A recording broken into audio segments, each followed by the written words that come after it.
L'encadré vert indique que c'est une fête, mais que ce n'est pas un jour férié.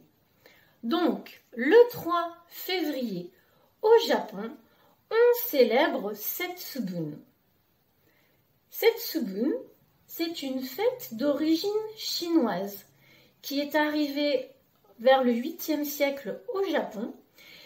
Et cette fête célèbre l'arrivée du printemps, selon l'ancien calendrier lunaire évidemment, et c'est donc une fête que l'on célèbre dans tous les temples bouddhistes. On l'appelle aussi, vous comprendrez pourquoi, la fête du lancer de haricots. Alors à la base, Setsubun, ça signifie les nœuds du bambou, ceux qui séparent chaque section du tronc. Ces sections symbolisent chaque saison et le Setsubun, c'est le moment charnière du passage d'une saison à l'autre. C'est-à-dire la veille du premier jour du printemps, de l'été, de l'automne ou de l'hiver, dans le calendrier lunaire traditionnel chinois. Autrefois, il y avait donc 4 fêtes de Setsubun. Mais aujourd'hui, celle du commencement du printemps, que l'on appelle Rishun, est toujours célébrée et donc elle célèbre le passage de l'hiver au printemps puisque c'est une période considérée comme charnière qui symbolisait un petit peu le passage d'une année à l'autre, un peu comme le jour de l'an aujourd'hui dans notre calendrier. Donc, c'est Setsubun. Pour célébrer Setsubun, en fait, on s'adonne au mamemaki, le lancer de haricots. D'ailleurs, on le voit sur la photo. En bas, ce sont bien des haricots qui sont contenus dans les petits godets en bois.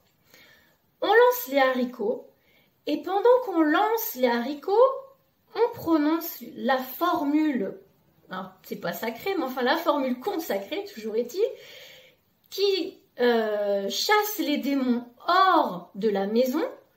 Oni wa soto, oni les démons, soto dehors, oni wa soto, fuku wa uchi, fuku le bonheur, uchi à la maison, donc les démons dehors, mais le bonheur rentre par la porte.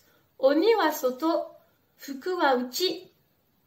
Donc ça, c'est comme une formule magique, si on peut dire, qui est censée faire fuir les démons, qui cherchent à envahir le foyer à chaque nouvelle année.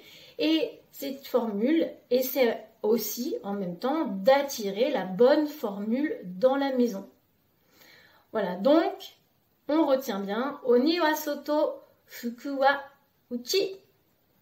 Alors, les emblèmes finalement de Setsubun, ce sont évidemment les mamés, les haricots qu'on lance, que l'on peut voir sur la photo.